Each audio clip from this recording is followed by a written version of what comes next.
বিরতির পর আবারও স্বাগত সংবাদে। রাজ্যের হাসপাতালগুলিতে একাধিক অভিযোগ উঠেছে চিকিৎসকদের গড় হাজিরা নিয়ে। শুধু রাজধানী নয়, গোটা জেলা, ৮টি জেলা এবং মহকুমাতে এই অভিযোগ। এবার অভিযোগ উঠে এলো নতুন করে ঊনকোটি জেলা হাসপাতালে গড় হাজিরার চক্ষু বিশেষজ্ঞ ডক্টর দেবল কিশোর পালের। প্রতি সপ্তাহের মঙ্গলবার সেখানে চোখের বিষয়ে রোগী দেখানো হয়, কিন্তু মঙ্গলবারও কিন্তু সাত সকালে গিয়ে দেখা গেল যে হাসপাতালের যে ডাক্তার চিকিৎসক রয়েছেন ডক্টর দেবল কিশোর পাল কিন্তু হাসপাতালে উপস্থিত হননি, এবং যার কারণে কিন্তু দীর্ঘ লাইন, এই চক্ষু পরীক্ষার জন্য দীর্ঘ লাইন ছিল হাসপাতালে, এবং হাসপাতাল কর্তৃপক্ষের কাছে কিন্তু ক্ষোভ উগরে দিলেন সাধারণ মানুষ এবং এলাকার মানুষ যারা চক্ষু চিকিৎসার জন্য গিয়েছিলেন। এবং সেখানে তারা অভিযোগ তুলে দিলেন যে প্রতিনিয়ত সেই চিকিৎসক অর্থাৎ ডক্টর দেবল কিশোর পাল অনুপস্থিত থাকেন, এবং যার কারণে কিন্তু সেই হাসপাতালে, ঊনকোটি জেলা হাসপাতালে চিকিৎসার পরিষেবা নিতে পারেন না এই এলাকার মানুষ। আমরা অভিযোগ শুনে নেব তাদের কাছ থেকে, যারা খুব উগড়ে দিলেন মঙ্গলবার, যারা চক্ষু পরীক্ষা বা চক্ষু চিকিৎসার জন্য হাজির হয়েছিলেন ঊনকোটি জেলা হাসপাতালে। আমরা শুনে নিই তাদের বক্তব্য, কি অভিযোগ উঠে আসছে তাদের কাছ থেকে। ডাক্তার এখনো আসেন নাই। আপনার কটা থেকে? আমি 9:20 এখানে এসে দাঁড়ায় আছি। আমার আগেও অনেক পেশেন্ট ছিল, দীর্ঘ লাইন হয়ে গেছে, ডাক্তার এখনো আসেন। আমরা সঠিক চিকিৎসাটা পাচ্ছি না। কটা থেকে লাইন দাঁড়াইছেন?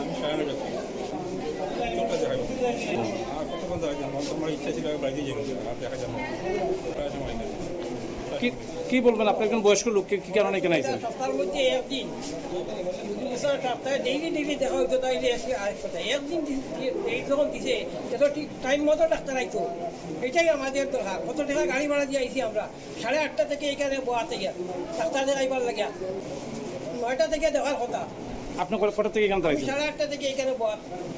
কি কারণে তারাই তো জানে, তারা কি কারণে আয় না যায় না। ডেইলি দেখতে দেওয়া আসি এক কথা। সপ্তাহে একদিন ডেট দিছে, একদিনে এত লোক আইলো, ঠিক টাইম মতো ডাক্তার আইতো।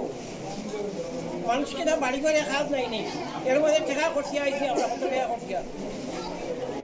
আমরা সকাল 9টা থেকে ডাক্তার দেখানোর লেগে, চোখের ডাক্তারের দেখানোর লেগে এই ডিস্ট্রিক্ট হসপিটালে গিয়ে লাইন ধরে অপেক্ষা করি আছি, কিন্তু কোনো স্টাফ নাই, ডাক্তার নাই। এখন 11টা বাজে, এখন পর্যন্ত লাইনে আইসে না।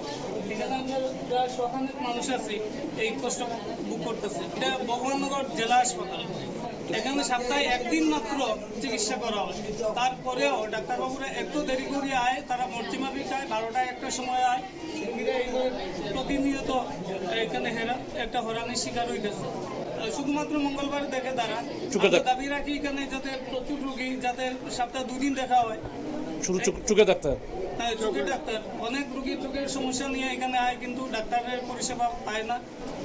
প্রায় সময় কি রকম হয়? প্রায় সময় এইরকম, তারা অনেক দেরি করে মর্জিবামিক আয়, 12টা 1টা আয়, কোনো সময় ঠিক নাই।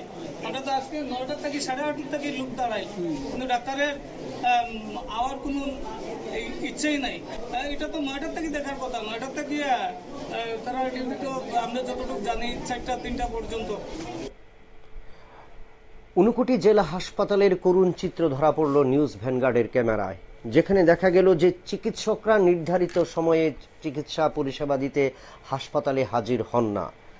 যা দীর্ঘক্ষণ তারা লাইনে ছিলেন, কিন্তু সকাল 9টায় যেখানে অফিস খোলার কথা, 11টা পর্যন্ত চিকিৎসক বা স্বাস্থ্যকর্মীদের দেখা নেই। এবং সেখানে সিনিয়র সিটিজেনদেরও যে আলাদা লাইন বা পৃথক লাইন থাকার কথা, সেখানেও কিন্তু নেই। অর্থাৎ কোলের শিশু থেকে নিয়ে কিন্তু অভিভাবক বা মা বাবারা যারা লাইনে দাঁড়িয়েছিলেন, তারা কিন্তু ক্ষোভ উগরে দিলেন যে ঊনকোটি জেলা হাসপাতালে যে চিকিৎসা পরিষেবা তা কিন্তু একদম সম্পূর্ণ ভেঙে পড়েছে, এবং সেটা কিন্তু ধরা পড়ল নিউজ ভ্যানগার্ডের ক্যামেরায়। এবং সেখানে তারা ক্ষোভ উগরে দিলেন ডক্টর দেবল কিশোর পাল, যিনি চক্ষু বিশেষজ্ঞ, যাদের চিকিৎসা চোখের পরিষেবার নিতে রোগীরা হাজির ছিলেন সকাল 8টা 9টা থেকে, দূর দূরান্ত থেকে এসছেন, কিন্তু হাসপাতাল, সেই ঊনকোটি জেলা হাসপাতাল থেকে তারা সেই চিকিৎসা পরিষেবা পাননি, যার কারণে ক্ষোভ উগড়ে দিলেন। এবং সেখানে রাজ্যের মুখ্যমন্ত্রী, চিকিৎসক মুখ্যমন্ত্রীর দৃষ্টি আকর্ষণ করার জন্য কিন্তু চাইছেন, কারণ চিকিৎসক মুখ্যমন্ত্রী প্রফেসর ডক্টর মানিক সাহা কিন্তু রাজ্যের স্বাস্থ্য পরিষেবাকে ঢেলে সাজানোর জন্য কিন্তু বারবার করছেন, কিন্তু সেই জায়গায় ঊনকোটি জেলা হাসপাতালের এই চিত্র কিন্তু সেই জায়গায় আরো একবার রেখাপাত করল। আবারও নিয়ে নিচ্ছে একটা ছোট্ট বিজ্ঞাপন, বিরতির সঙ্গে থাকুন।